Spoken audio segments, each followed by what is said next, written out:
ये होता है। एक और एक चलो तुम्हारे 4 चैप्टर तो खत्म हो गए, 5 चैप्टर चले गए शुद्ध गति की यानी इकाई 2, वो भी सरल रेखा में गति, मोशन इन स्ट्रेंथ लाइन। ठीक है, हाँ मतलब दूसरी इकाई आपकी। हाँ इकाई 2 को चैप्टर नंबर 5 पे पहुंच जाएंगे। जो इकाई 2 है चैप्टर नंबर 5 से स्टार्ट है। तो सबसे पहले क्या आया हमें, गति। गति क्या हुआ जीवन में, क्या महत्व है इसको जीवन में? Life is motion and death is rest, यानी जीवन क्या है एक गति के रूप में और मृत्यु क्या है एक रेस्ट के रूप में, यानी विराम अवस्था, कुछ ना कर सके आदमी। ठीक, या मैं सबसे पहले गति तो ये समझ जाओगे तुम। उसके बाद यहाँ में हमें दो, सबसे पहले तो टॉपिक ये निर्देशांक तंत्र। निर्देशांक तंत्र में 2 तंत्र होंगे, एक तो जड़त्वीय तंत्र, एक अजड़त्वीय तंत्र। ठीक, सबसे पहले चैप्टर तुम्हारा सरल रेखा में गति।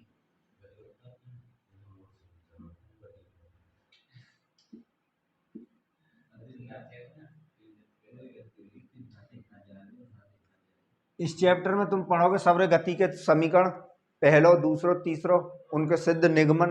निगमन भी 2-3 तरीका तो, एक तो ग्राफ्य विधि हो गए, एक समाकलन विधि हो गए, एक सिंपल विधि हो गए, वैसे ही। ठीक, और यहाँ में पढ़ोगे तुम विस्थापन है, त्वरण है, वेग है, चाल है, दूरी है, और यहाँ में कुछ न्यूमेरिकल वगैरह भी ठीक ठाक से। ठीक है, तो सबसे पहले यहाँ में डाल दो निर्देशांक तंत्र, यानी मान के चलो निर्देशांक तंत्र को मतलब क्या है, मान के चलो कोई ये घर है यहाँ। ठीक, यहाँ से इधर को 2 किलोमीटर कोई दूरी है, इधर कोई दूरी है, इधर कोई दूरी है, इधर कोई दूरी है। ये 2-2 किलोमीटर दूरी पर क्या है, पॉइंट है कुछ। मान चलो इधर को 2 किलोमीटर दूर क्या करी, इधर को 2 किलोमीटर, कहने लगे चारों दिशाओं में दूरी है कि तय। निर्देशांक तंत्र में क्या हुआ है, ये निर्देशांक तंत्र है, पूर्व में इतनी है गई, उत्तर में इतनी है गई, और इधर दक्षिण में इतनी है गई, ये पश्चिम में है गई, ये पूर्व में है गई, मतलब दूरी तय करना। बाकी निर्देशांक तंत्र तुम्हारे 2 प्रकार के में, एक होगा तुम्हारा जड़ निर्देशांक यानी जड़त्वीय तंत्र, और एक होगा अजड़त्वीय निर्देशांक तंत्र। तो सबसे पहले क्या बताया मैंने तुम्हें, जड़त्वीय जड़त्वीय निर्देशांक तंत्र। निर्देशांक तंत्र, जड़त्वीय निर्देशांक तंत्र क्या है? जड़त्वीय निर्देशांक तंत्र है ऐसा तंत्र यानी ऐसा निकाय जिसके अंतर्गत हम गति के नियमों का मतलब अध्ययन करते हो, जहां में गति के नियम का फॉलो होता हो, वो क्या होगा, जड़त्वीय निर्देशांक तंत्र। जैसे मान चलो कोई सरल रेखा में गति, या कोई पिंडी सरल रेखा में यानी ऊपर से मुक्त रूप से गिरती कोई वस्तु पृथ्वी के नीचे की ओर क्या एक गति कर रही है एक सीधी, तो ये हमें क्या लग रहा है यहाँ जगह, ये गति को पहला समीकरण लगेगा। मान के चलो कोई जैसा हम चल रहे हैं पृथ्वी पे, तो ये क्या पृथ्वी हम पे एक वेग लगावा और हम भी पृथ्वी पे उतना ही वेग लगावे, तो ये क्या है क्रिया प्रतिक्रिया का नियम। तो ये क्या हुआ, न्यूटन को तीसरा नियम, यही हो गए। तो जड़त्वीय निर्देशांक तंत्र कौन सा, इसके अंतर्गत ऐसा तंत्र यानी जिसमें हम न्यूटन के गति के नियमों का पालन यानी अध्ययन करते हैं, वो क्या होगा, निर्देशांक यानी जड़त्वीय निर्देशांक तंत्र हो गए। और अजड़त्वीय निर्देशांक तंत्र वैसा होगा जिसके अंतर्गत हम अजड़त्वीय निर्देशांक जिसके अंतर्गत न्यूटन के गति का नियमों का अध्ययन ना करते हैं यानी उनका पालन ना करते हैं, वो क्या होगा, अजड़त्वीय। जैसे मान चलो कोई वृत्ताकार पथ है, मोड़ पर कोई बस है, ठीक, बस में जाते हुए यात्री क्या है, बाहर की तरफ आ जाए, हल्के से झुकाव ना हो, जैसे मोड़ पर जाओ बस जा रही है, मुड़ाव आया तो हल्के से बाहर की तरफ झुकाव आवे व्यक्ति को, बैठे हुए यात्री को, उसमें तो कहने वाला वो हल्का से बाहर की तरफ बल लगेगा में, या कि केंद्र की तरफ तक बाहर की तरफ बल लगना, वो क्या है, अपकेंद्रीय बल। क्या होगा, अपकेंद्रीय बल। तो बाहर की तरफ बल लगेगा अपकेंद्रीय बल को तो कोई मैटर ना न्यूटन गति के नियम में, तो ये क्या है जाएगा, अजड़त्वीय निर्देशांक तंत्र के अंतर्गत आ जाएगा। ठीक, काय के अंतर्गत आ जाएगा, अजड़त्वीय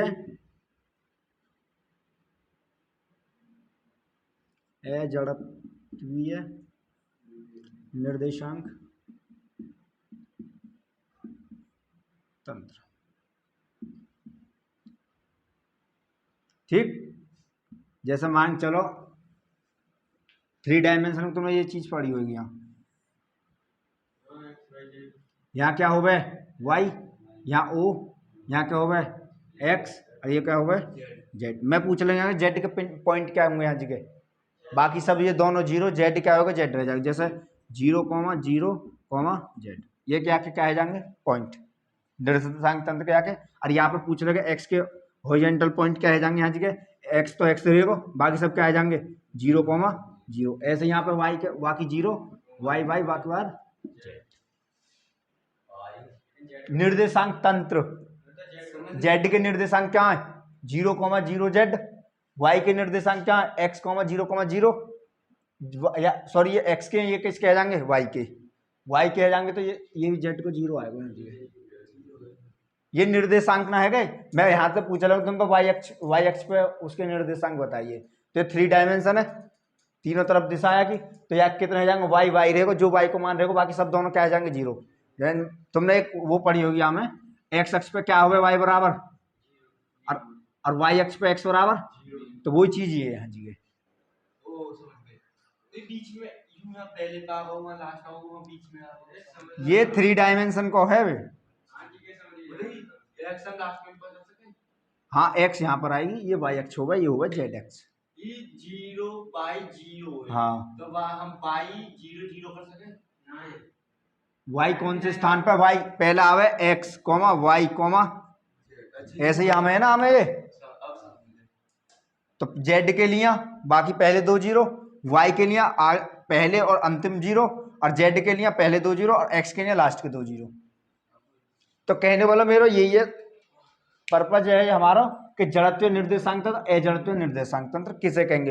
वैसे हमें इतना समझ जाए जड़त्व निर्देशांक तंत्र में न्यूटन के गति के नियमों का अध्ययन करा जाएगा, और अजड़त्व निर्देशांक में न्यूटन की गति का अध्ययन नहीं किया जाता, यही काम है अजड़त्व। भाई इतना समझ जाओ, बाकी यहाँ अगार है कुछ यहाँ में जितने भी गति वगैरह, हाँ थोड़ा थोड़ा सा लिख लो, वैसे एग्जाम में या पूछे ना कभी भी, बाकी जानकारी के लिए मैंने बता दिए। लिखो, वे निर्देशांक तंत्र जिसमें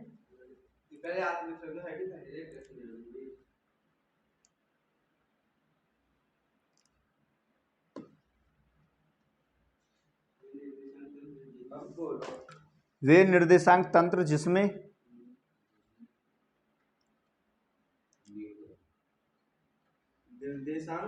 तंत्र जिसमें न्यूटन के गति के विषय में, न्यूटन के गति के विषयक नियमों का पालन होता हो, न्यूटन के गति के नियमों का पालन होता हो, न्यूटन के गति के विषय के नियमों का पालन होता हो।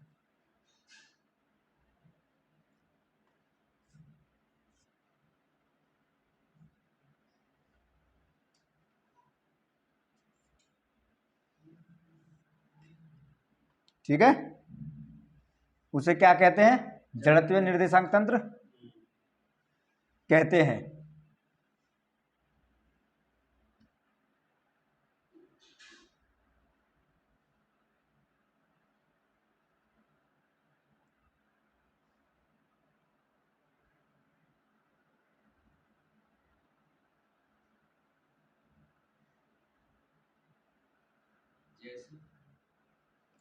जैसे एक समान वेग से गतिशील, एक समान वेग से गतिशील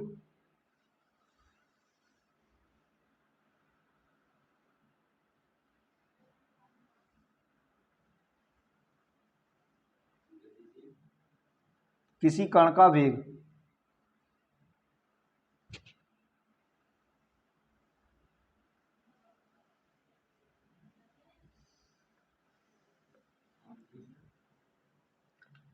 एक चीज यहां समझो, किसी कण का जो त्वरण है कब 0 हो गए, आपके किसी कण का जो त्वरण है 0 कब हो सके, माने कोई कण है, कण ए यानी त्वरण 0 कौन सी स्थिति पर हो सके।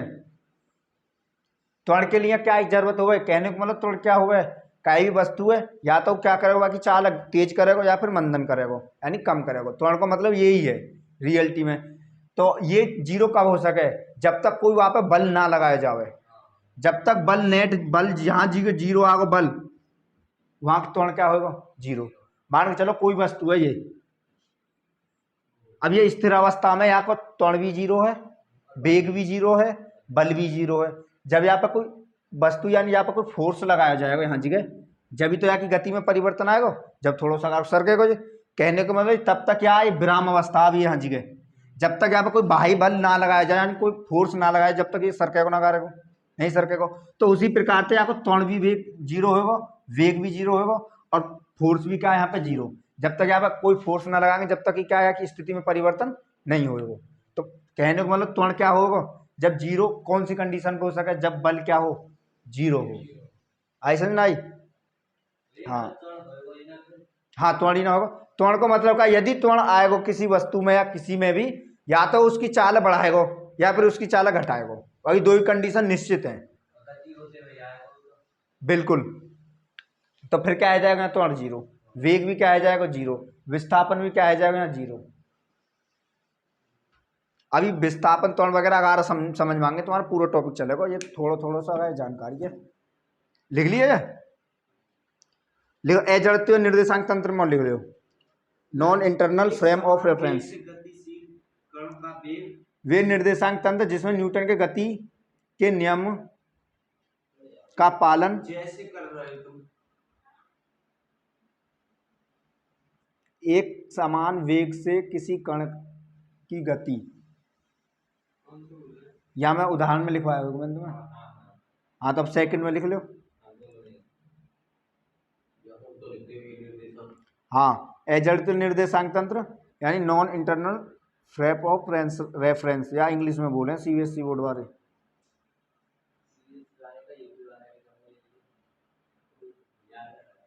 उनकी समझ में ही ना आएगा ये जब तक ये ना बोलोगे ना non internal frame of reference कि हाँ अजड़त्व निर्देशांक तंत्र, और या फिर इंटरनल फ्रेम ऑफ रेफरेंस जड़त्व निर्देशांक तंत्र। कोई हमें सब बोलता हमारे सामने तो नहीं समझ उन्हें था वो तो इंग्लिश में बताएंगे इन्हें ना प्रॉपर्टी है शुरू से भी इंग्लिश में पढ़े तो उन्हें एक आदत से हो जाए, वरना चीजें सभी आसान है, कोशिश करोगे सब समझ में आ जाए। अजड़त्व निर्देशांक तंत्र में लिखो वे निर्देशांक तंत्र जिसमें गति के नियमों का पालन नहीं किया जाता।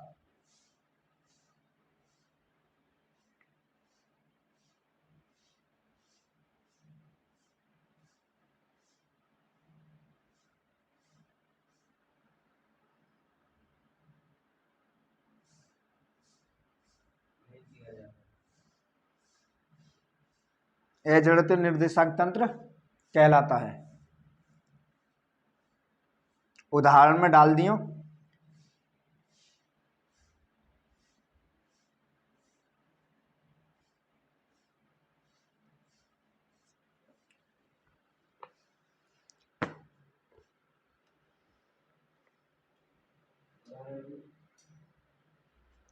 उदाहरण में डाल दो किसी वृत्ताकार पथ पर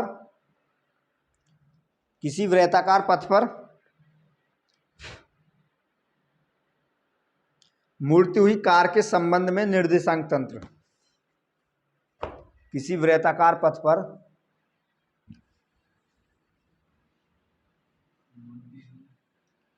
मुड़ती हुई कार के संबंध में निर्देशांक तंत्र।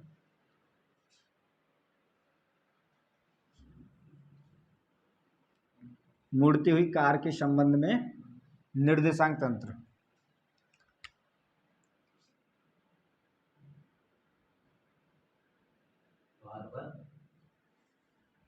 निर्देशांक तंत्र ठीक है। देखो यहाँ जी के जैसा कोई भी बस वगैरह कार है कोई भी गाड़ी वगैरह वो पहले तो यहाँ से स्टार्ट करेगी, जिसको मोड़ थोड़ा एक गलियों थोड़ी मुड़ जाएगा थोड़ा घुमाव में आवे तो ये कोई कार यानी यहाँ से चलना स्टार्ट करे तो यहाँ की दिशा किधर ही पहले इधर ही।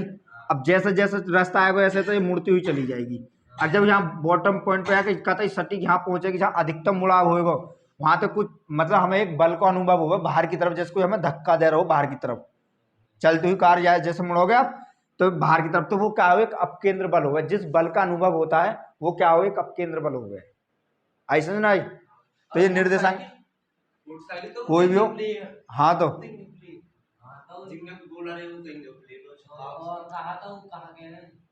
अपकेंद्र बल केंद्र की तरफ एक बल लगे।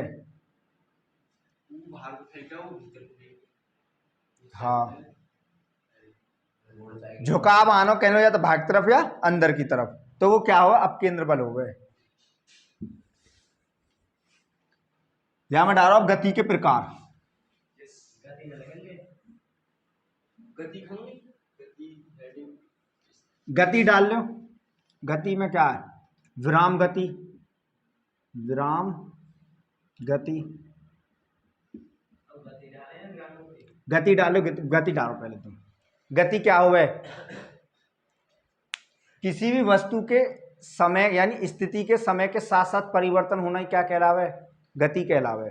क्या, उसकी स्थिति के समय के साथ साथ परिवर्तन ही क्या कहलाएगा, गति कहलाएगा। जैसे मान के चलो अब ये कोई कण है, ये अब क्या है, गति कर रहा है, नहीं कर रहा, तो कोई समय होगा, ये आकार बढ़ाओगे, कुछ टाइम लगेगा, उसमें परिवर्तन होगा या किस स्थिति में, पहले यहाँ फिर यहाँ पहुंचो। तो कहने का मतलब क्या है, किसी भी कण की स्थिति में समय के साथ परिवर्तन ही क्या कहलाता है, गति कहलाता है। जब यह परिवर्तन करोगे, यहाँ पर कोई फोर्स लगाओगे तुम, तो ये आकार बढ़ेगा, कुछ टाइम लेगो, टाइम भी तो आएगा वहाँ मेजरमेंट, तो ये आकार बढ़ो। कहने मतलब यहाँ की स्थिति पहले आई, तो जब यहाँ लुढ़काओगे तो ये कहाँ जा करीब मान के चलो यहाँ को जाके स्थिति चेंज हुई, समय चेंज हुआ, तो मतलब क्या होगा, गति को समय के साथ किसी वस्तु की स्थिति में चेंज होना ही क्या कहलाएगा, गति कहलाएगा भाई।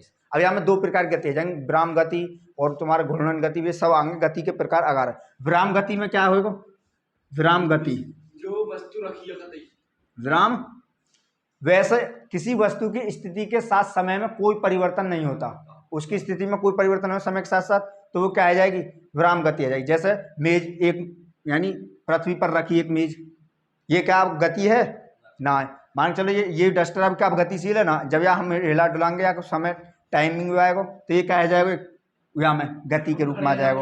अब ये अब मान के चलो ये क्या बोर्ड क्या एक स्थिर है, ये कहीं गति करेगा नहीं करेगा, तो ये क्या आ जाएगा, एक विराम गति को उदाहरण। जैसे मेज पर रखी कोई बुक है, वो भी कह जाए एक विराम गति।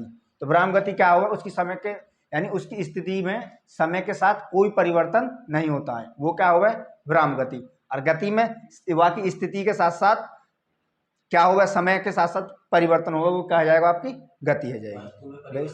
हाँ, मतलब वस्तु की स्थिति में परिवर्तन ही क्या कहलाएगा, गति कहलाता है। अब गति कब तक नहीं आएगी, जब तक उस पर कोई भारी फोर्स नहीं लगाया जावे, जब तो वो गति करेगी। बेस तो इन्हें लिखना चाहोगे कि छोटी छोटी लिखो, किसी वस्तु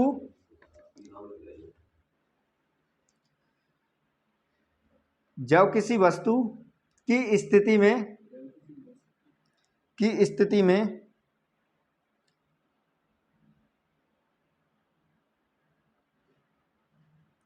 समय के साथ साथ परिवर्तन होता है,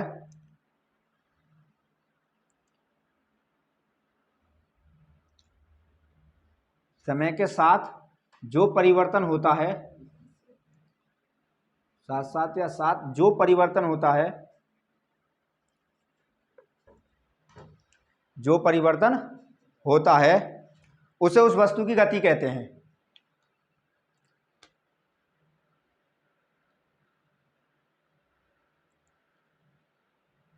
उसे उस वस्तु की गति कहते हैं। जस्ट इसको अपोजिट ही क्या है जाएगा, यानी कि विराम गति को उदाहरण।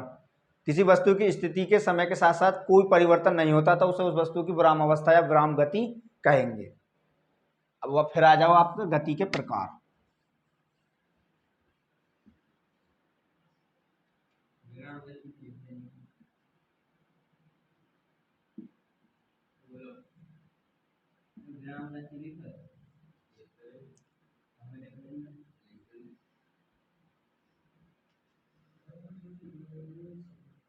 विराम गति में लिख लो,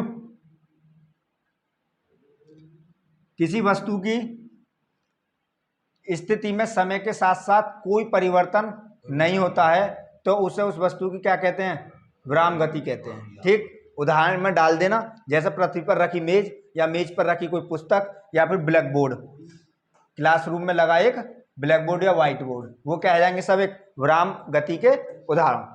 तो गति क्या होंगी, गति तुम्हारी तीन प्रकार की होंगे।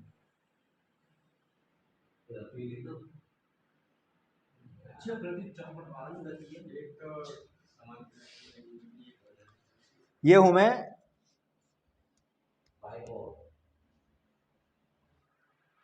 एक तो होगा रेखीय गति,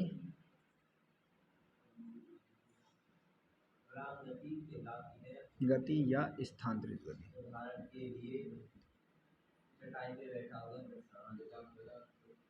ये भाई आज ये तो जानो बैठो एग्जांपल मतलब ये एक बताती होती है। नंबर 2 टेबल पर रखी पुस्तकें क्लासरूम की।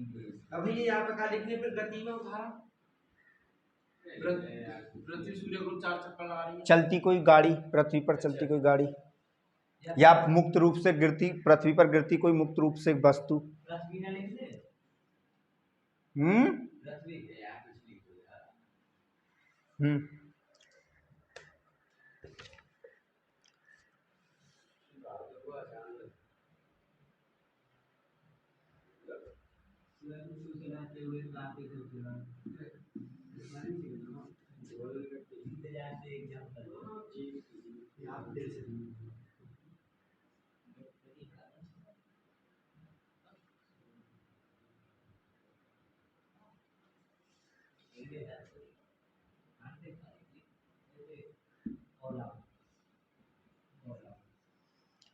अब यहाँ समझो,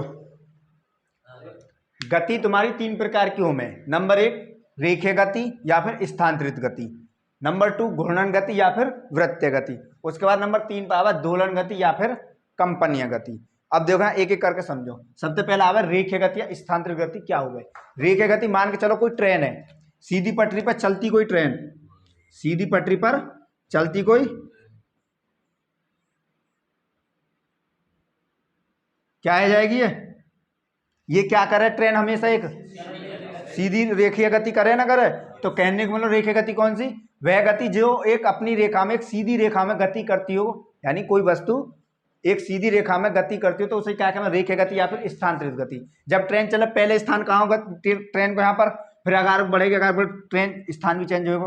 तो कहने के साथ साथ रेखीय गति में क्या स्थान भी चेंज होगा और क्या होगा बाकी स्थिति चेंज होगी। तो कहने में रेखीय गति क्या आ जाएगी? वह गति जो एक सीधी रेखा में गति करती हो और तथा अपने स्थान का परिवर्तन करती हो, वह क्या किसके अंतर्गत आ जाएगी? रेखीय गति के अंतर्गत। उसके बाद आवा घूर्णन गति। घूर्णन गति क्या होगा? वह गति जब कोई वस्तु अपने केंद्र के परिध घूमती हो, जैसे मान चलो कोई पंखा, ये क्या कर रहा हो? एक घूर्णन गति, अपने अक्ष पे घूमेगा वहीं, तो ये क्या आ जाएगा? घूर्णन गति। और जैसा सूर्य पृथ्वी के चक्कर लगाता है, पृथ्वी सॉरी हाँ पृथ्वी, ये पृथ्वी क्या है? सूर्य के चक्कर लगाएगी यहाँ अपने घूर्णन पे, ये चारों तरफ पे आके क्या लगावे? सूर्य के चक्कर लगावे। तो ये क्या आ जाएगी? एक घूर्णन गति के अंतर्गत। या घूर्णन गति क्या बोलते हैं? वृत्ताकार गति। वृत्ताकार गति कैसे? देखो यहाँ जगह कोई धावक है, कोई वृत्ताकार पथ पे दौड़ रहा है यहाँ जगह,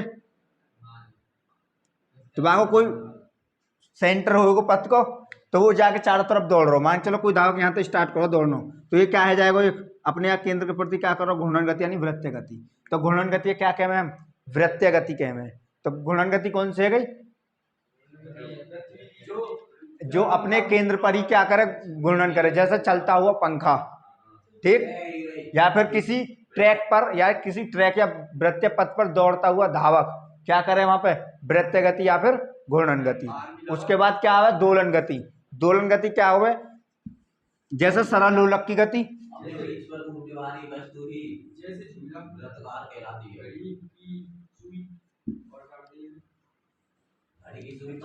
जो अपने मध्यमान से अधिकतम दूरी तय करे, मध्यमान से अधिकतम दूरी तय करे, वही क्या है जावे? दोलन गति कहलावे। जैसे एक सरल लोलक की गति, या फिर झूलते हुए अब सावन चल रहा झूला, एक क्या कहलावे? सरल यानी दोलन गति सॉरी। अब कंपन गति भी यही होवे। कंपन गति में सिर्फ एक लॉजिक रहे, इसका जो आयाम होवे न्यूनतम होवे, यानी कंपनी होवे। जितना न्यूनतम ये करेगा, जितनी न्यूनतम दूरी मान चलो, अब तो ये इतना है, मान चलो करीब इतनी दूरी तय करे यहाँ से यहाँ तक वैस, तो ये क्या आ जाएगी? कंपनीय गति। कंपन को मतलब थोड़ा बहुत हिलडुल वैस, तो वो क्या आ जाएगा? कंपनीय गति। तो दोलन गति के अंतर्गत क्या आ जाएगा? जब कोई वस्तु अपने मध्यमान से लेकर अधिकतम ऊंचाई दूरी तय करते हैं, उसे क्या कहते हैं? दोलन गति कहते हैं। जैसे सरल लोलक की गति, या फिर आपकी क्या झूला, ये कह जाएंगे सब, या फिर कोई स्वतंत्र रूप से लटका कोई पिंड, तो ये क्या करे? दोलन गति कर रहे हो ना कर रहे हो? तो वे क्या है, दोलन गति। तो गति कितने प्रकार की है तुम्हारी? नंबर 1 रेखीय गति, नंबर 2 घूर्णन गति, नंबर 3 दोलन गति। तो नंबर फर्स्ट में डाल दो घड़ी। हाँ, तो नंबर फर्स्ट में डालो रेखीय गति या स्थानांतरित गति। हाँ यार लिख लो इसे।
देखो नंबर फर्स्ट में डाल दो रेखीय गति या स्थानांतरित गति।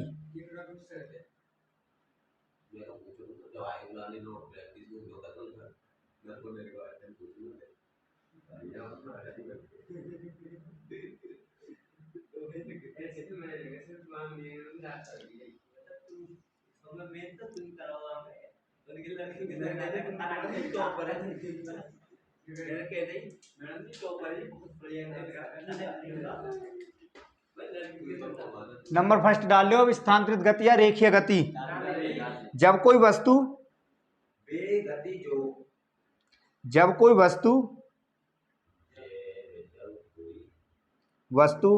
एक सरल रेखा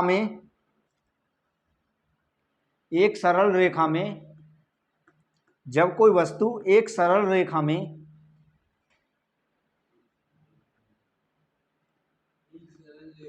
किसी निश्चित समय में समान दूरी तय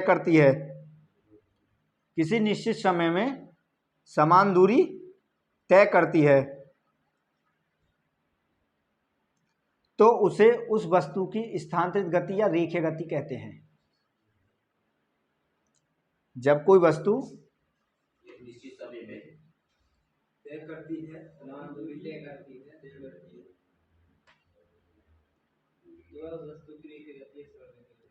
समान दूरी तय करती है तो उस वस्तु की यह गति या तो उस वस्तु की यह गति स्थानांतरित गति या रेखीय गति कहलाती है। उदाहरण में डाल देना, पृथ्वी की ओर मुक्त रूप से गिरती कोई वस्तु, सीधी रेखा में पटरी पर चलती कोई ट्रेन। किसी निश्चित समय में समान दूरी तय करती है तो उस वस्तु की यह गति क्या कहलाती है? स्थानांतरित गति या फिर रेखीय गति कहलाती है। उदाहरण में डाल देना, पृथ्वी की ओर मुक्त रूप से गिरती कोई वस्तु,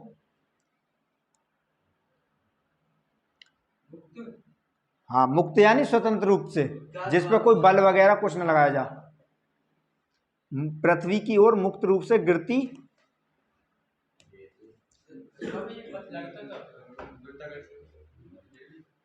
मुक्त रूप से गिरेगी तो वो तो नीचे कोई तो जाएगी। यदि मैं आप कोई फोर्स गिराऊंगा तो जब अलग होगी, हाँ अपनी तरफ से। पृथ्वी की ओर मुक्त रूप से गिरती कोई वस्तु।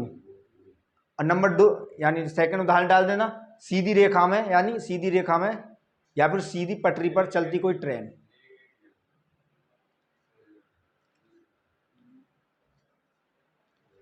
नंबर 2 पर डाल दो घूर्णन गति।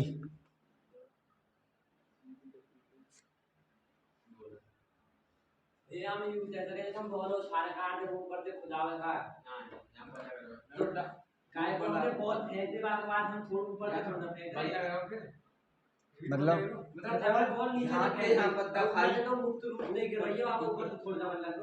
हाँ, तो पृथ्वी की ओर से गिरती कोई मुक्त रूप से कोई वस्तु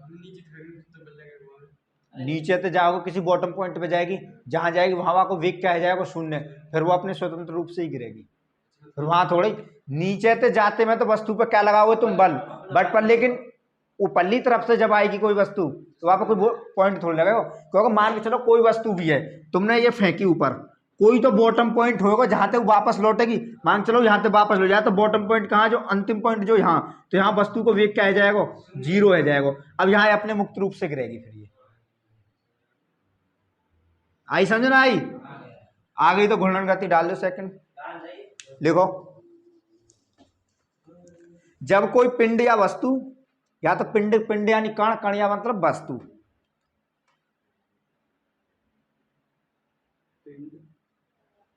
जब कोई पिंड इस प्रकार पिंड या वस्तु हाँ इस प्रकार गति करता है कि, इस प्रकार गति करता है कि उसके सभी कण वृत्तीय पथ पर गति करें, सभी कण वृत्तीय पथों पर गति करें,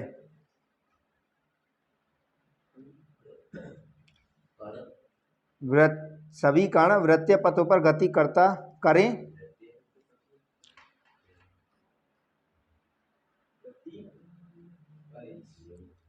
करें तथा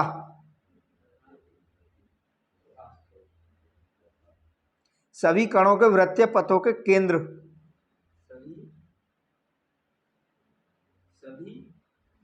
सभी कणों के वृत्तीय पथ के केंद्र, यानी कोई कुछ कण होंगे, एक हो दो हो, उनके कोई केंद्रों में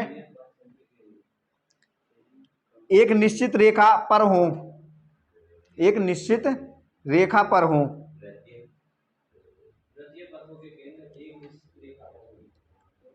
हो, तो वस्तु की यह गति घूर्णन गति कहलाती है। तो केंद्र एक निश्चित रेखा पर हो,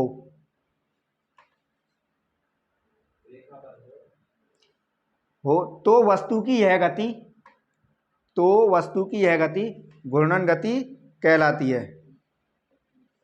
जैसे सूर्य पृथ्वी के चारों तरफ चक्कर लगाता है, सॉरी हाँ, सूर्य के चारों तरफ पृथ्वी क्या लगाती है, चक्कर, यानी ये सूर्य है जाएगा या जगह,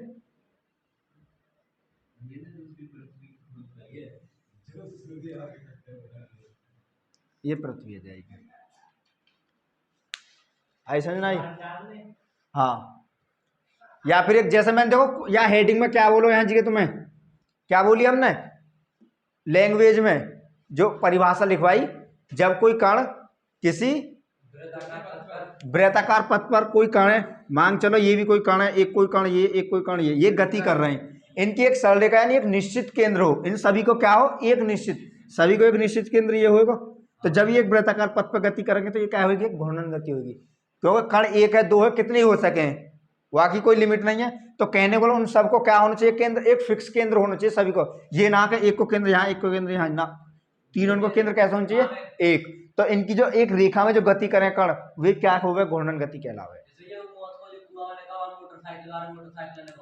हाँ, और उनकी एक चीज और रहे निश्चित, उसकी मतलब मान चलो ये पॉइंट वैसा अगर टॉपिक आएगा हम बताऊंगा ये क्यों नहीं गिरती मोटरसाइकिल का की, ये या हिसाब थे, ये कुछ या हिसाब थे, हुआ या हिसाब थे, कुछ या हिसाब थे, मतलब रहे वृत्ताकार है, जब वो घूमे तो एक निश्चित स्पीड रहे, या इनकी जो दूरी रहे ना, या कि यहाँ से यहाँ तक की, या कि त्रिज्या, वहाँ की यहाँ तक की त्रिज्या के अनुसार वहाँ की इतनी ही स्पीड होनी चाहिए, या तो आप पॉइंट क्रॉस करें। यदि ये वहाँ में इतनी क्षमता नहीं है आपकी बाइक में वहाँ में स्पीड में कि आप पॉइंट क्रॉस कर सके या के हिसाब से, तो तुरंत गिर जाएगा नीचे। वो कभी हमेशा ऊपर चढ़ाते समय एक गल स्पीड दे में, तो अपनी स्पीड मैनेजमेंट कर ले कि हाँ इतनी स्पीड पर हमारी बाइक चक्कर लगा जाएगी, या फिर 4 पहियों गाड़ी हो, 4 पहियों गाड़ी अभी घुमा में, तो वे अपनी स्पीड इतनी बना ले कि वो जितना वहाँ को उनको आकार रहे ना, वहाँ हिसाब से उन्हें फिक्स स्पीड की जरूरत है। या तो वहाँ के बराबर हो, या के बराबर भी हो जाएगी तो भी क्या हो जाएगी, बैक है जाएगी गाड़ी, या फिर गिर जाएगा वो। और या तो थोड़ी सी भी अगार हुई तो तुरंत पूरा चक्कर लगा जाएगा वहाँ जी। ये अगार टॉपिक है, वो हम बताऊंगा क्यों गिरे क्यों ना गिरे, कितनी चाल लेनी पड़े हमें, कितनी स्पीड रखनी पड़े गाड़ी की, जाकी वजह से गाड़ी पूरा चक्कर लगावे वहां में वृत्ताकार में।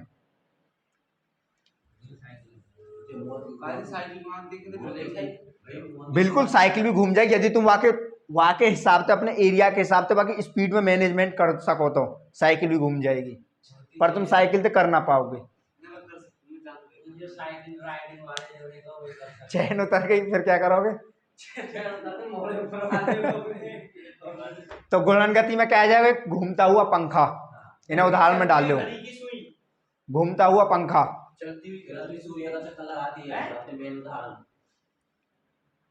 पृथ्वी सूर्य के चारों ओर चक्कर लगाती है, या फिर पृथ्वी अपनी अक्ष के परित घूर्णन करती है, घूमती है।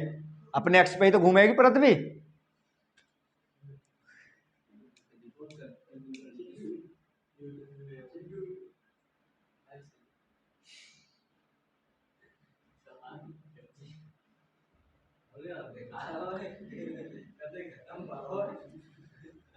लिख लिए? अगर डालो हेडिंग दोलन गति।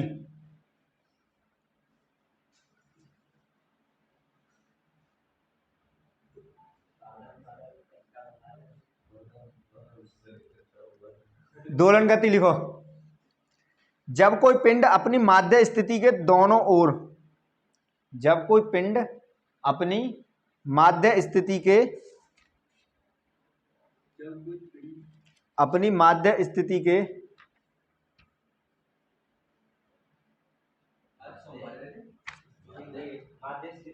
माध्य स्थिति के दोनों ओर इधर उधर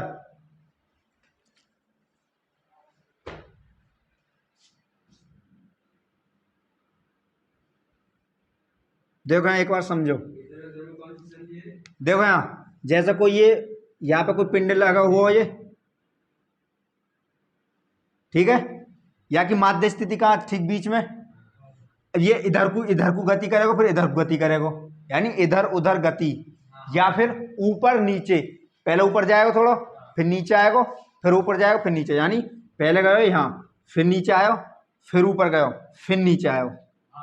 तो ये क्या है, एक दोलन गति। यानी कोई भी वस्तु अपने माध्य स्थिति के इधर उधर या फिर ऊपर नीचे आवर्ती गति करे। आवर्ती गति को मतलब क्या है, बार बार वहीं पर आएगा वो, यहाँ गयो फिर यहीं आएगा, फिर यहीं पहुंचेगा, फिर यहाँ आएगा, फिर यहाँ पहुंचेगा, फिर यहाँ आएगा, फिर यहाँ पहुंच जाएगा, फिर यहाँ वापस आएगा। तो वो क्या होगा, आवर्ती गति, यानी बार बार उसी स्थिति में आ जाना, आवर्ती गति कहलावे। तो यही में कहा जाएगा अपनी माध्य स्थिति से इधर उधर या ऊपर नीचे आवर्ती गति को क्या कहते हैं, दोलन गति या कंपन गति कहते हैं। कंपन गति में एक लॉजिक रहे, वो क्या करे, बहुत सूक्ष्मतम गति करे, माध्य स्थिति तो सूक्ष्मतम गति करना ही कंपन गति कहलावे। इधर उधर ऊपर नीचे, इधर उधर या ऊपर नीचे आवर्ती गति करता है या करे, तब उसे उस पिंड की दोलन गति या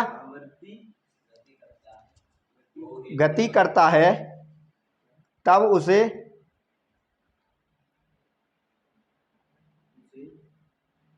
उस पिंड की दोलन गति कहते हैं।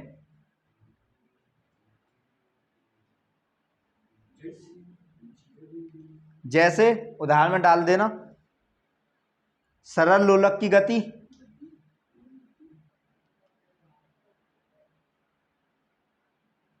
सरल लोलक की गति, कॉमा स्प्रिंग से लटके पिंड की गति। स्प्रिंग तो कोई वस्तु यानी पिंड लटकी हुई, वह की गति क्या कहलाएगी, एक दोलन गति कहलाएगी। स्प्रिंग, स्प्रिंग से लटकी कोई वस्तु,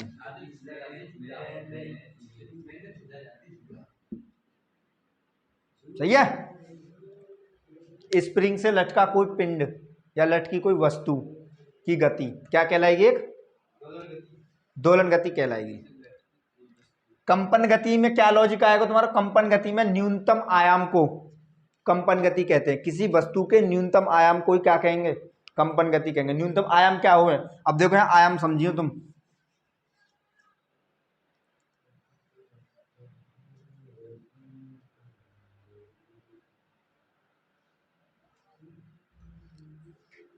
या मैं दो प्रकार से क्वेश्चन पूछे या दोलन गति थे। देखो मैं अभी बताऊंगा। ये स्प्रिंग लिख ली तुमने,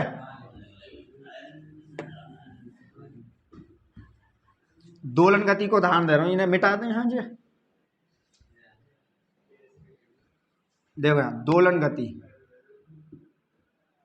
दोलन गति ना समझा रहा हूँ। हेडिंग तुमने डाले लिख ली। यहाँ पर न्यूमेरिकल जो पूछा है एग्जाम में, दो प्रकार से पूछा है। दोलन गति क्या हुआ है? अपने मध्यमान स्थिति से ऊपर या नीचे, ऊपर या नीचे, ठीक। ये मत ना समझिए कि इतने गैप पे करे। ये जो गति करे ना, ये पिंड जो करे अपनी यही स्थिति पे करे या हिसाब से। ये मैंने एक समझाने के मारे बताया तुम्हें, समझाने के लॉजिक के मारे। यही 4 बार करते हो, एक बार कंप्लीट, फिर 2 बार यहाँ जगह आ जाता हो। तो एक समझाने के मारे मैंने ऐसा लिख दिया, वरना क्या ये इसकी फिक्स रहे, ये लंबाई फिक्स रहेगी या कि यहाँ तक अलार्म की। अब ये क्या है? फिक्स रहेगी। बट पर लेकिन जाड़े में और गर्मी में कुछ अंतर पर है, या कि लंबाई पे, अलार्म की पे बहुत सूक्ष्म अंतर पर है। वहां पे क्या फिर ये क्या होगा? यदि यहाँ की जितनी लंबाई होगी उतना ही टाइम क्या लेगी? ये ज्यादा। भाई अब ये यहाँ की लंबाई इतनी है, ये अब ये टाइम कुछ ले रही है, अब यहाँ की लंबाई कुछ ज्यादा है गई, तो ये क्या घूमेगी? फिर ज्यादा घूमेगी अपने, फिर ज्यादा घूमेगी। तो कहने को मतलब यदि लंबाई कण की यानी स्प्रिंग या वाकी धागे की, काय पिंड से लटके धागे की, तो वाकी यदि लंबाई ज्यादा है तो गति करने में टाइम क्या लेगी? ज्यादा लेगी। यदि ये लंबाई कम है तो उतना ही टाइम क्या लेगी? कम लेगी। आई समझ ना आई? तो अब ये देखो, ये आयाम, ये इसे बोले माध्यमान स्थिति से अधिकतम दूरी को क्या कहते हैं? या कहते हैं आयाम, या क्या कहेंगे? एक आयाम बोले यार, एक आयाम, आयाम।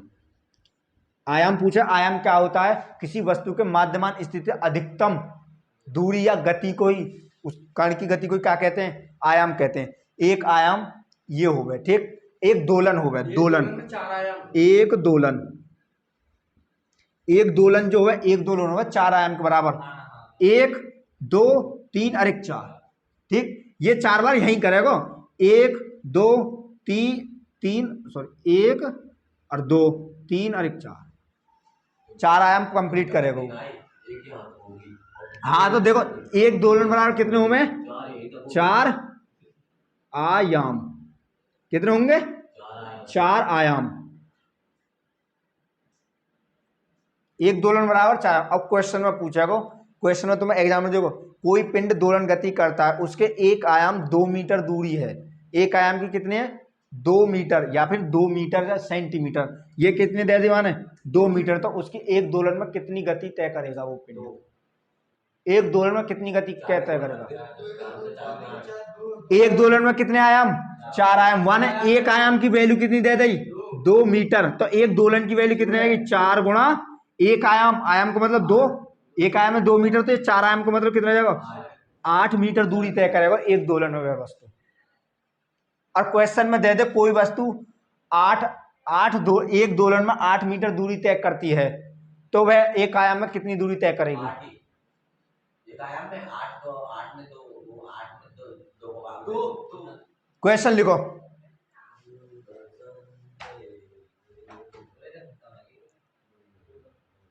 जब कोई दोलन करती हुई वस्तु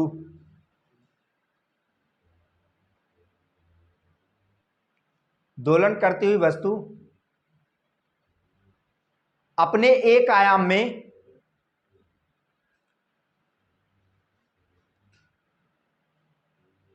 5 सेंटीमीटर दूरी तय करती है, 5 सेंटीमीटर दूरी वह अपने आयाम में 5 सेंटीमीटर दूरी तय करती है, तय करती है, तो वह अपने एक दोलन में कितनी गति तय करेगी? हाँ, वह अपने एक दोलन में कितनी दूरी तय करेगी?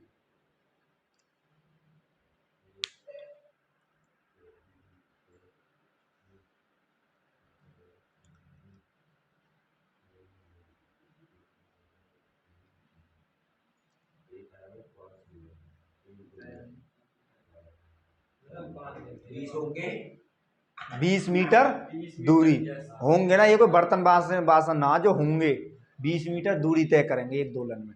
देखो यहाँ मैं हमने क्या बोली तुम्हें, देखो यहाँ ठीक है, एक आयाम बराबर कितनी दूरी ही? 5 मीटर ना सेंटीमीटर ही। तो क्वेश्चन में क्या पूछिए, एक दोलन में कितनी दूरी तय करेगा वो कोई पिंड? तो 5 4, एक दोलन बराबर 4 आयाम, और एक आयाम की वैल्यू क्या है तुम्हारे पास?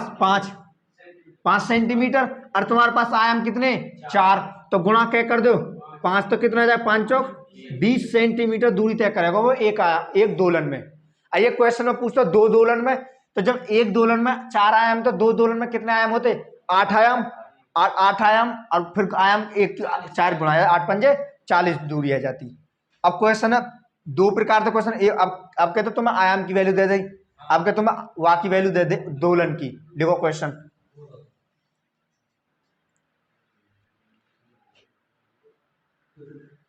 यदि कोई वस्तु दोलन गति करती हुई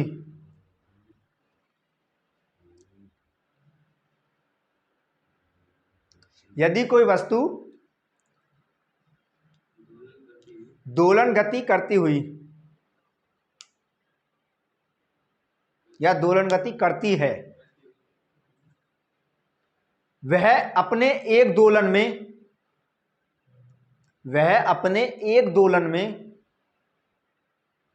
32 सेंटीमीटर दूरी तय करती है, वह अपने एक दोलन में 32 सेंटीमीटर दूरी तय करती है, तो बताइए वह अपने एक आयाम में कितनी दूरी तय करेगी? तो बताइए वह अपने आयाम में, यानी एक आयाम में कितनी दूरी तय करेगी?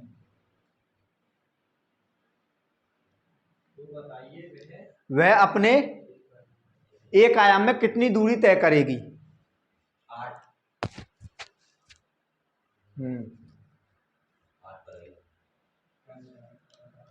बताइए वह अपने आयाम में कितनी दूरी तय करेगी। अब क्वेश्चन में ज्यादातर पूछ सके 2 आयाम की वैल्यू पूछ सके, 3 की पूछ सके, कितने की पूछ सके। अब देखो घबराना है, 8 करेंगे, 8 मतलब दोलन में ज्यादा दूरी तय करे या आयाम में? आयाम में तो काम करेगी ना।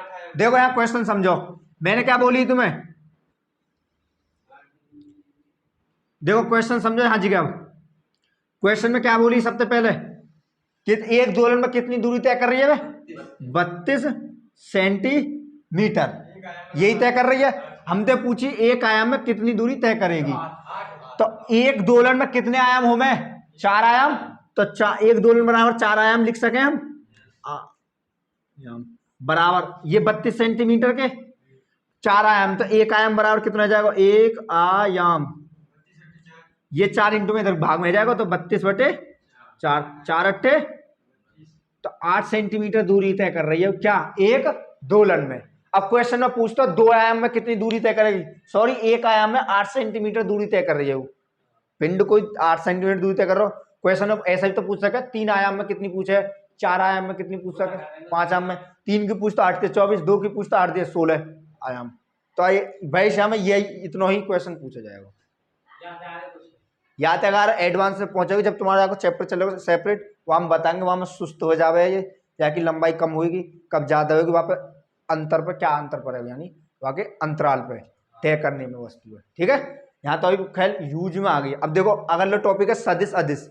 सदिश अदिश को अगला चैप्टर है, वहाँ में पूरी डिटेल थे, पर लेकिन वो यहाँ में बतानी पड़ेगी जानकारी के लिए थोड़ा सा भाई। हाँ देखो मैंने तुम्हें सबसे पहले गति बताई, गति को मतलब चाल की मतलब मात्रा क्या हुआ? मीटर। अब मीटर की बीमा क्या बताई मैंने तुम्हें, एल। तो पहले को मसालो कहाँ अगार आगो ना आगो, ऐसे ही थोड़ा थोड़ा सब में आ जाएगा। अब अगार को जैसे जैसे पढ़ते चले जाओगे, विस्थापन आएगो, वेग आएगो, त्वरण आएगो, इनकी बीमा आएगो, मात्रक आएगो, ये तुम्हें मैंने पहले बताई। अब जैसे जैसे ये आते जाएंगे ऐसे ऐसे इनके बताते हुए चले जाएंगे और अगार को। ठीक है, मिटाऊं या? तो ये तुम्हारी गति कंप्लीट है गई। दोलन गति क्या हुए, घूर्णन गति क्या हुए, वृत्तीय गति क्या हुए।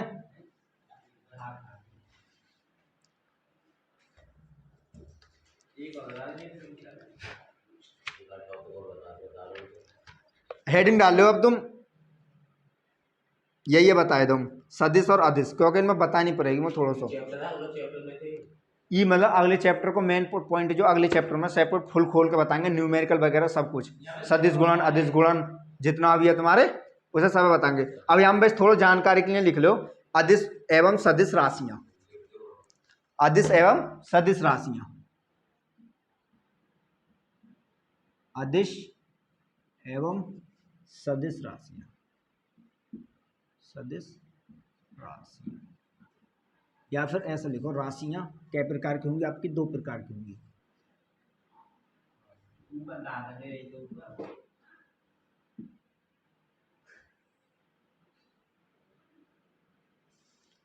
राशि कै प्रकार की जाएंगी, दो, एक तो होगा सदिश, सदिश राशि, नंबर 2 पे क्या आ जाएगी तुम्हारी, अदिश राशि, अदिश राशि ना। देखो यहाँ जगह सदिश और अदिश राशि हूं में क्या है, सदिश और अदिश राशि। सदिश राशि वह राशि हूं में जिनको परिमाण के साथ साथ दिशा की आवश्यकता होती है। परिमाण के परिमाण क्या मतलब कोई वैल्यू 5 है 2 है कुछ भी वगैरह परिमाण बोले ना अंकन में, और दिशा मतलब किधर को जाना हो। मान के चलो कोई वस्तु, यानी मेरे कहने का मतलब क्या है, वह सदिश राशि वह राशि जिसको परिमाण के साथ साथ दिशा की आवश्यकता होती है वह क्या कहलाती है, सदिश राशि कहलाती है। जैसे मान के चलो वेग है, कोई दिशा चाहिएगी, त्वरण है, त्वरण कोई दिशा चाहिएगी। अब गति है कोई दिशा छोड़ो, गति तो किंगे को भी चेक कर सको तुम, लेकिन विस्थापन, विस्थापन पे सही समझ आए, विस्थापन। देखो यहाँ कोई ये पॉइंट है एक, और एक ये पॉइंट है, एक तो रास्ता है पास में जाने को, ये मान लियो कोई, ठीक, और एक सीधो ये मान लियो। तो दूरी जाने के लिए इधर को भी कोई रास्ता हो सके, काई भी रास्ता को दूरी तय करने के लिए इधर से भी जाएगा, इधर से घूम फिर के यहाँ भी जा सके, इधर से जाएगा, इधर से जाएगा, घूम फिर के यहाँ भी जा सके। तो कहने को विस्थापन का, विस्थापन सीधो ही यहीं जाएगा पॉइंट पे कतई, बाकी रेखा कहाँ होगी, पॉइंट से पॉइंट के बीच कतई, ये ना घूम फिर के। तो कहने का मतलब क्या है, वह दिशा की आवश्यकता जरूरी है। गति है, गति तो तुम किधर को तय कर सको, तो गति क्या आ जाएगी, एक अदिश राशि आ जाएगी। और विस्थापन वेग त्वरण बल, बल लगाने के लिए तो भाई वो चाहिए ना तुम्हें दिशा। मान के चलो कोई गाड़ी है, ये कोई ट्रक यहाँ हिसाब से चल रही है, यहाँ हिसाब ट्रक है, कोई ऊपर चढ़ाव पे चल रही है, कोई गाड़ी यहाँ है, ठीक। अच्छा ये बंद है यहाँ जगह, बल किधर से लगाओगे तुम, और जानो या ऊपर तो पीछे से ही तो बल लगाओगे, दिशा की जरूरत तो है ना, है तो यहाँ से बल लगाओगे, पीछे को ढकेलोगे, ऊपर से बल लगाओगे क्या, नीचे तो बल, बल तो किधर से भी लग सके बट पर, लेकिन एक सही डायरेक्शन, बल बल सही डायरेक्शन जाते हमारा फायदा है सके, यानी गाड़ी हमें ऊपर चढ़ानी तो बल पीछे ही लगेगा ना लगेगा। तो हमेशा बल लगाने के लिए वस्तु क्या चाहिए, दिशा जरूरी है। हाँ तो कहने का मतलब क्या आ जाएगा, सदिश राशि कौन से जाएंगी, जिनमें परिमाण के साथ साथ दिशा की आवश्यकता होती है। परिमाण के साथ साथ दिशा की आवश्यकता नहीं है ना। हाँ लिखो, परिमाण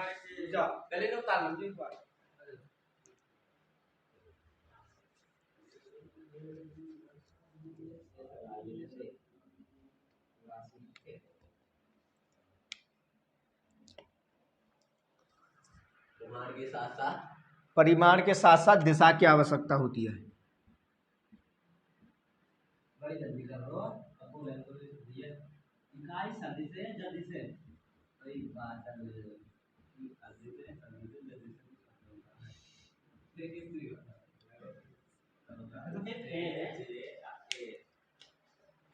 उदाहरण में डाल दो, जैसे वेग, विस्थापन, त्वरण, संवेग, आवेग, ये क्या सभी वे भौतिक राशि जिनके परिमाण के साथ साथ दिशा की आवश्यकता होती है, परिमाण के साथ साथ दिशा की आवश्यकता होती है, परिमाण के साथ साथ दिशा की आवश्यकता होती है,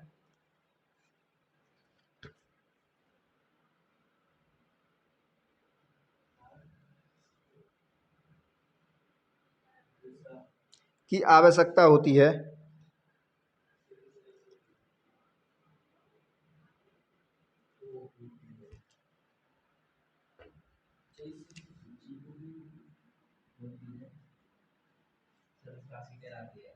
सदिश राशि कहलाती हैं। जैसा कोई देखो वेग क्या है, एक सदिश राशि। वेग कैसे सदिश राशि? मान के चलो कोई पिंड है, देखो यहाँ जगह कोई कण है, या तुम ऊपर पहुंचाना चाह रहे हो, तो बल कहाँ लगाया जाएगा? नीचे की दिशा पे लगाया जाएगा, तो जब भी तो ऊपर जाएगा ये कण, तो क्या ऊपर से नीचे को लगा दोगे? बल तो भाई वेग तो किधर से ही लग सके, बट पर लेकिन एक सही डायरेक्शन में लगाओगे जब भी तो तुम्हें बेनिफिट होगा। तो कण पे यहाँ पे वेग कहाँ लगेगा? नीचे, और जब ये ऊपर को जाएगा, तो कहने मतलब ये क्या है जाएगी, एक दिशा की आवश्यकता होगी। हाँ, ये क्या है सभी सदिश राशि। तुम्हें एक ट्रिक सी नजर आ रही होगी, इनमें सब में क्या आ रही है? वेग वेग वेग वेग वेग वेग से आ रही है। जिन राशि में सभी वेग वेग आ जाए वो क्या होगा? सदिश राशि कहलाना है। इनमें कुछ अपवाद है, कुछ इनमें ना हो, जिनमें वेग आने के बावजूद भी वे अदिश राशियों में। जब ये चैप्टर आएगा पूरा टोटल बताऊंगा मैं यहाँ।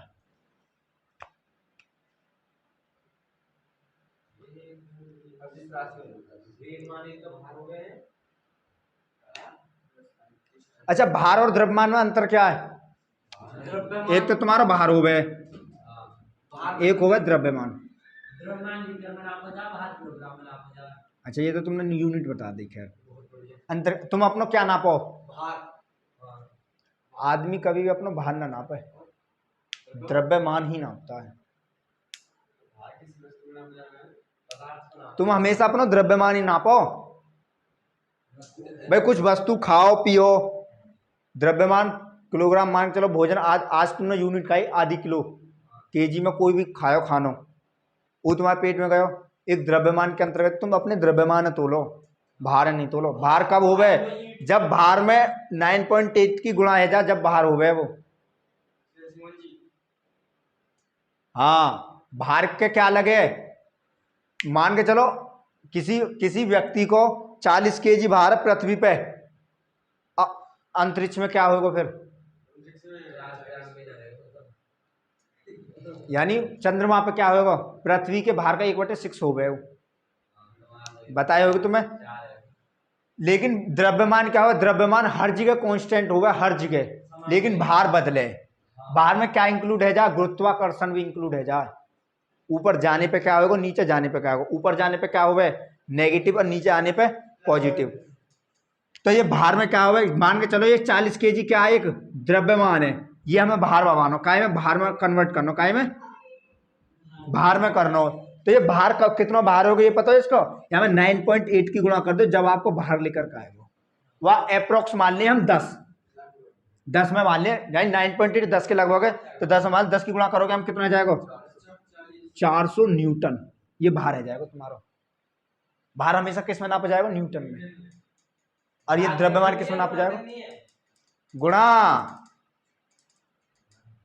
अब तुम्हारा मान के चलो 50 केजी भार हो तुम्हारा, कितना? 50 केजी हो। तुमसे पूछ लगेगा अपना वो, ये द्रव्यमान है, क्वेश्चन में पूछा लगेगा कि तो अपना भार बताइए, तो यहाँ तुम्हें फिर 10 की गुणा करनी पड़ेगी। 10 यानी अप्रोक्स 9.8। जब आपकी यहाँ में गुणा करो तो कितना जाएगा? 500 न्यूटन। अब न्यूटन कैसा आयो? देखो यहाँ जगह न्यूटन कैसा आयो?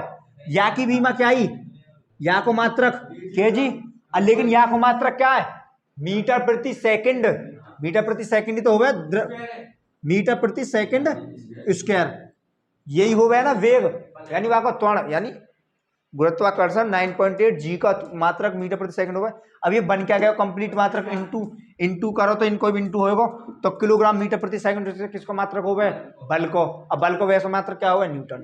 तो या लिख दो यहाँ जगह न्यूटन की जगह, या फिर या लिख दो, बात एक ही है।